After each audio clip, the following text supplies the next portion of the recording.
Coverage by goods only needed. Martinez replied to the discussion and explained that he had proposed potatoes as money coverage in order to avoid entering into a discussion of monetary theory. It was his conviction, said he, that money needs no coverage at all. The very function of money as the universal exchange mechanism assured its position as aware of more general utility and value than either potatoes or stable manure. Wherever goods existed, there automatically arose a demand for money. The stock of goods determined the demand for money. The only coverage necessary was the supply of marketable goods designated for consumption. Why then bother with either gold, potatoes, or stable manure? Why not adjust the supply of currency notes to the volume of demand as determined by the supply of wares? These declarations of Martinez were evidently not understood by the Baratonians. So enslaved were they by the fetters of custom and tradition as to the necessity for money coverage. The Chronicle records that when the vote was taken, the men, with an eye to business utility, voted for stable manure coverage, whilst the women, with more regard for the aesthetic, cast their votes for potatoes. And as the women were in the majority, the original suggestion of Martinez was adopted. The potato reserve banks. In accordance with the decision of the majority, a large potato storage cellar was built in every town to which everyone took their crops of potatoes and received therefore paper receipts in form resembling our banknotes of today. They were inscribed as follows: The Baratonian Central Bank will pay to the bearer at sight and without identification 1 for 5, 10, 20, 50, 100 weights of potatoes. It is clear from the records that the Baratonians became accustomed to the banknotes without difficulty. He who needed money delivered potatoes to the bank sellers and received therefore payment in banknotes. Conversely, he who wanted potatoes presented notes in payment. The regulator of production. All over Barataria, the notes circulated as money and became adjusted in value to other commodities according to the natural law of demand and supply.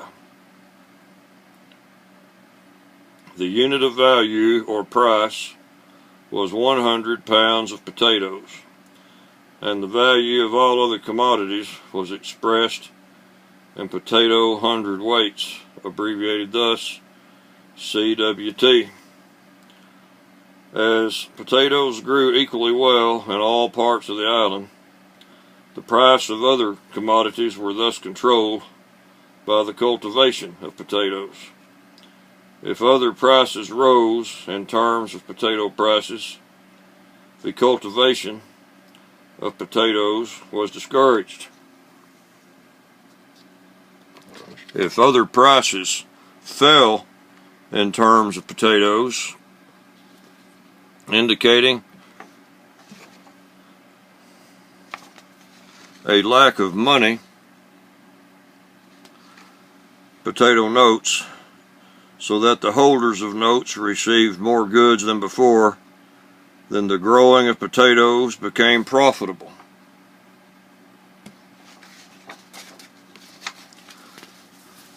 Thus, the currency of Barataria was much more directly under the control of the people themselves and subject to natural law of supply and demand than is the currency of countries which use the gold standard, because gold cannot be so readily increased or decreased in quantity as and when required, the supply of gold being dependent on the finding of the necessary quantity.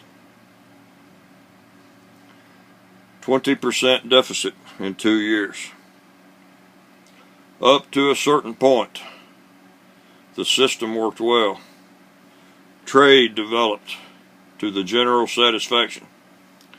Within 2 years, however, Diego Martinez, who was manager of the central bank, could see signs of impending difficulties.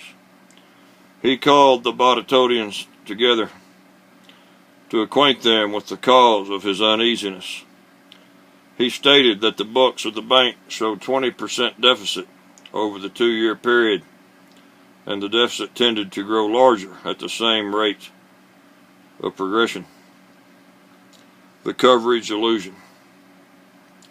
In the 2-year period, there had been issued some 500,000 potato notes, which amount was still outstanding.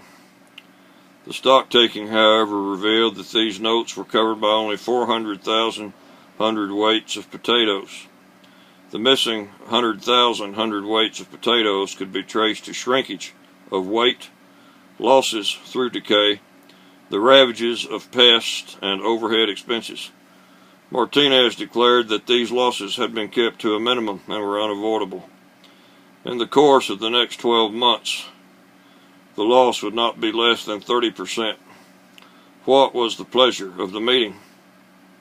Someone rose to propose that the deficiency he met by the imposition of a tax by means of which 100,000 potato notes could be withdrawn and destroyed. This would restore equilibrium between the quantity of notes outstanding and the stock of potatoes in hand. Martinez did not support this proposal. He reminded them of his remarks at the organization meeting about the fallacy of supposing that money requires any special coverage. You can now see for yourselves that I am right. The notes are now only covered up to 80%, yet you have experienced no inconvenience, and you did not know of the potato deficiency until I told you about it. Even if the deficiency had been 90% instead of 20%, the same would still be true. Those who want potatoes don't come to the bank, they obtain them in the market. The notes would continue to circulate and maintain their value in exchange even if there were no potato coverage. He would prefer to strike out the inscription on the notes respecting the delivery of potatoes. The more the notes were generally used as the medium of exchange, the more indispensable they became, and the less important became the question of coverage. If the truth of his words were not yet realized because they involved some knowledge of monetary theory, they would be vindicated by the unfolding of events.